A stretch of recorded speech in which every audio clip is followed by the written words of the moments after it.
Welcome to my blog life in fame by Piu. ইচ্ছে ছিল ছেলেকে প্রথম পাহাড় দেখাবো। পাহাড়, কারণ আমার হাজবেন্ড আর আমার দুজনেরই পাহাড় খুব পছন্দের, কিন্তু তা বলে আবার দার্জিলিং নয়। আর আমার তো সব সময়ের ফেভারিট প্লেস হলো সাউথ ইন্ডিয়া। এর আগে মানে আমার ছেলে হওয়ার আগে আমরা মুন্নার ঘুরতে গিয়েছিলাম, তাই এবার মাথায় এলো উটি যাব। ব্যাস, যেমন ভাবা তেমন টিকিট কাটা, আর বাকিটা ইতিহাস। ইতিহাস কারণ সাথে ছিল আমাদের ছোট্ট 22 মান্থের ছেলে, তাই একটু তো প্ল্যানিং করে বেরোতেই হবে। তাই প্ল্যান করলাম উটিতেই 5 ডে থাকবো। আমরা ফ্লাইট করেছিলাম কলকাতা টু ব্যাঙ্গালোর, আর ব্যাঙ্গালোর থেকে বাই রোড উটি। শুনেছি এই রোড ট্রিপটা নাকি জাস্ট অসাধারণ, আর সত্যিই তাই। ব্যাঙ্গালোর থেকে মাইসোর হয়ে আমরা ক্রস করলাম দুটো tiger reserve, Mudumalai national park and Bandipur national park. ভেবেছিলাম অনেক ওয়াইল্ড অ্যানিমেল দেখতে পাবো, কিন্তু হরিণ বাইসন ছাড়া কিছুই দেখতে পেলাম না। ড্রাইভার দাদা বলল সকালে কিংবা রাতে ওয়াইল্ড অ্যানিমেল দেখা যায়, দুপুরের দিকে বেরোয় না। যাই হোক, রাস্তার দুধারে সিনিক বিউটি দেখতে দেখতে আর 35 হেয়ারপিন ব্যান্ড ক্রস করে আমরা শেষ পর্যন্ত বিকেল 4টে নাগাদ পৌঁছালাম রিসোর্টে। রিসোর্টের রিসেপশনে যখন পৌঁছালাম তখন দেখলাম রিসেপশনের ওখানে বেশ ভিড়। রুম পেতে সময় লাগবে। অ্যাকচুয়ালি এই মার্চের টাইমটায় এখানকার ওয়েদারটা খুবই প্লিজেন্ট হয়, তাই সবাই এসেছে ভ্যাকেশন কাটাতে।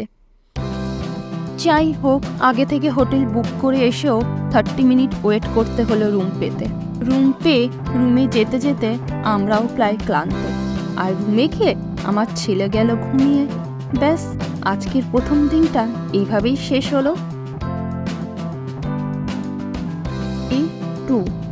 সকালে উঠে চায়ে চুমুক দিতে দিতে মেঘে ঢাকা পাহাড় দেখতে দেখতে দিনটা আজ শুরু হলো।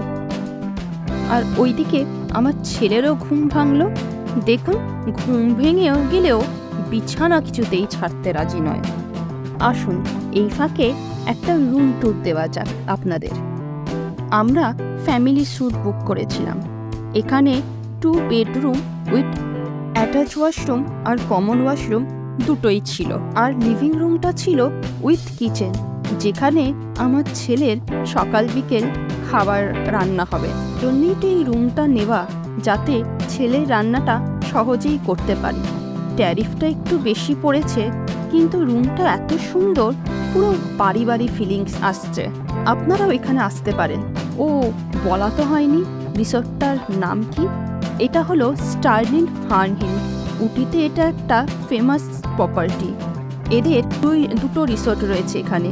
একটা এটা যেটা নতুন, আর একটা রয়েছে স্টার্লিং ইলফিল, ওইটা আগের পুরনো। যাই হোক, বাইরের এই মনোরম পাহাড়ি দৃশ্য দেখতে দেখতে ছেলের ব্রেকফাস্টটা বানিয়ে এবার লাঞ্চ বসিয়ে ফেললাম। ব্রেকফাস্ট তো করেই যাবে, আর আমরা সাইট সিইং নিয়ে যখন বেরোবো তখন আমরা যে রেস্টুরেন্টে লাঞ্চ করব সেখানে ওকেও লাঞ্চ করিয়ে দেব। সেই মতো চাল, ডাল, সবজি, বাটার, নুন সবই নিয়ে এসেছি। ঘুরতে এসে ওর হেলথের সাথে কম্প্রোমাইজ করতে আমি একেবারেই রাজি নই। রান্না সেরে আমরা চলে এলাম ব্রেকফাস্ট করতে। ব্রেকফাস্টে ছিল আমাদের হোটেলেই কমপ্লিমেন্টারি। ব্রেকফাস্টে এত আইটেম ছিল যে কোনটা ছেড়ে কোনটা খাবো বুঝতেই পারছিলাম না। বেশিরভাগটাই ছিল অথেন্টিক সাউথ ইন্ডিয়ান। ছিল লাইভ কাউন্টার, ছিল অনেক বেকারি অ্যান্ড ডিজার্ট আইটেম। যাই হোক, আমরা তাড়াতাড়ি ব্রেকফাস্ট সেরে একটু কফি খেয়ে চলে এলাম রুমে। রেডি হয়ে আমরা বেরিয়ে পড়লাম সাইট সিনের উদ্দেশ্যে।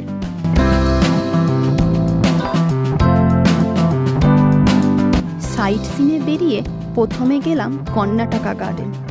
শুনেছি এটা ইন্ডিয়াস সেকেন্ড লার্জেস্ট গার্ডেন, আর এটা কর্ণাটকা গভর্নমেন্টের হর্টিকালচার ডিপার্টমেন্ট দ্বারা তৈরি, আর তারাই এর রক্ষণাবেক্ষণ করে।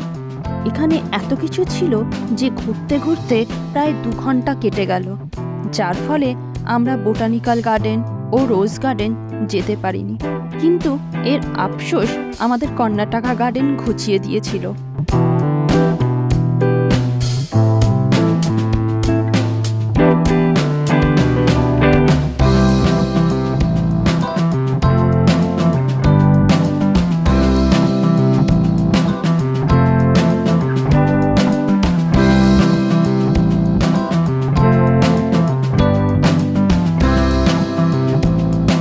এরপর আমরা গেলাম মুরুগান টেম্পল।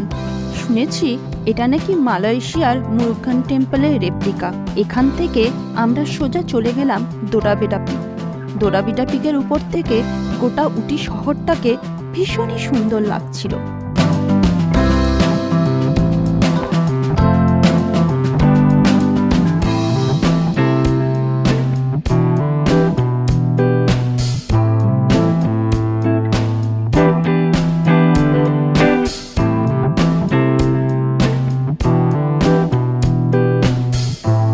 আজকের নেক্সট ও লাস্ট ডেস্টিনেশন ছিল টি ফ্যাক্টরি।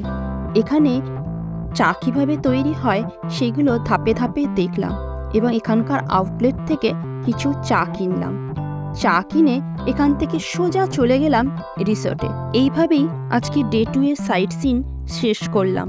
ভালো লাগলে অবশ্যই লাইক অ্যান্ড সাবস্ক্রাইব করতে ভুলবেন না। ধন্যবাদ।